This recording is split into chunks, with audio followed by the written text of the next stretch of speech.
Good evening, ladies and gentlemen. How are you? Are you right? Great to be here. Lovely to see you all. I feel great. This is going to go very well. Because this is a big year for me. Big year. Because I turned 30 this year. I'm 30 years old. And the big year did not get off to a great start. In February, my dad went to see Still Alice. Now, if you haven't seen it, it's a very brilliant but very harrowing film where Julianne Moore plays a woman who gets Alzheimer's disease. Now, my dad starts to bring this film up with me over lunch when I'm around at my parents' house. And I say, I don't want to talk about this with you because I don't care how old you are. No one wants to imagine that happening to their parents, right? And my dad said, don't worry. That'll never happen to me. And I said, what? And he went, I'm never going to get Alzheimer's disease. And I was like, have you found a cure? Because I really feel like you should have told someone. And he said, no, it's not that. It's just when I'm 75 years old. What the hell is that? Now, I understandably looked horrified. He must have misinterpreted that horror for some sort of confusion because he clarified by going, blah. Now, this is the nice thing about my parents' marriage. When one of them does something crazy, the other one doesn't tell them off. They see it as a challenge. It's like, oh, you have laid down the crazy gauntlet. Fetch me my whack job steed. Because at that point, my mother's first and only comment on this whole plan was just to say, do it in the garden. I'm not cleaning up after you.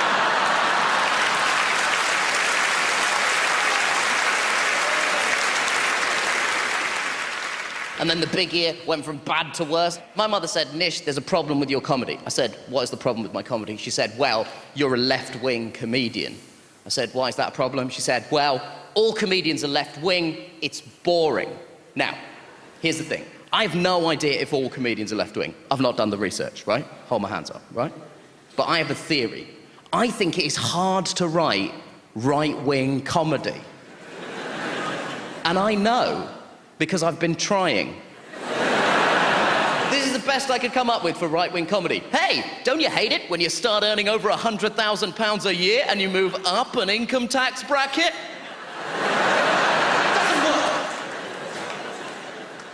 But here's the thing, all I think that's going on is stand-up comedy is an art form wherein it's easier to express left-wing political beliefs. I think it's just easier, that's why it feels like all comedians are left-wing, right? But if you look over the entire cultural spectrum, it balances itself out, because I think there's as much stuff that's inherently left-wing as there is inherently right-wing. Because I would argue, as much as no one wants to see a right-wing comedian these days, even fewer people wants to watch a left-wing action film. Like, I am left-wing, and I love action films, but I have no desire to watch a left-wing action film. I have no desire to watch the Avengers apply to the UN Security Council to pass a resolution so that they can fight Ultron. I don't want to watch Iron Man get bogged down in a diplomatic quagmire. Largely because that was the plot of Iron Man 2, and it was a shit film. But I think it's great that culture finds a way of balancing itself out. It means left-wing people have some stuff, right-wing people have some stuff. Left-wing people have comedy, right-wing people have action movies. Left-wing people have folk music. Of course they do, because a right-wing folk song would be harrowing. Because a right-wing folk song is basically, my dad works in a factory, the factory closed down, but it was unprofitable, so good. That is not something anyone wants to see. No one wants to listen to Mumford and his Nazi sons, right? But I think it's great that culture finds a way of balancing itself out. Left-wing people have some stuff, right-wing people have some stuff. Left-wing people have comedy and folk music. Right-wing people have action movies and board games. Because when I was growing up, the board game I played most often, I now think it's insane we allow children to play this game. I'm talking, of course, about Monopoly. I cannot believe Monopoly is a game. First of all, it's called Monopoly. That is a financial crime. We have governmental bodies designed to prevent. There's no games named after other financial crimes. There's no embezzlement ball. Hey kids, build your own Lego Ponzi scheme.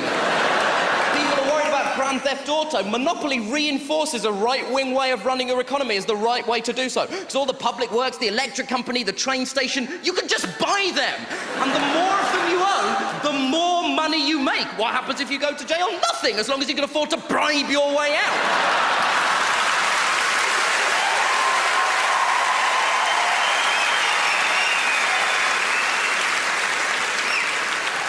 And the worst thing that can happen to you when you go round a Monopoly board is you land on the square that says, pay your tax. What kind of message are we setting for children? I was playing Monopoly with my 8-year-old cousin the other day, and he went, no. I said, what? And he went, tax. I was like, great, there he goes. Future investment banker in our midst, that's absolutely ideal. And I know that there's a lot of board games that have weird messages and send kids strange messages. Battleships is basically telling children the best way to fight a war is when you can't see where you're shooting. Snakes and Ladders is basically encouraging animal cruelty. And chess, if you think about it, basically just promotes slow, tactical racism. So...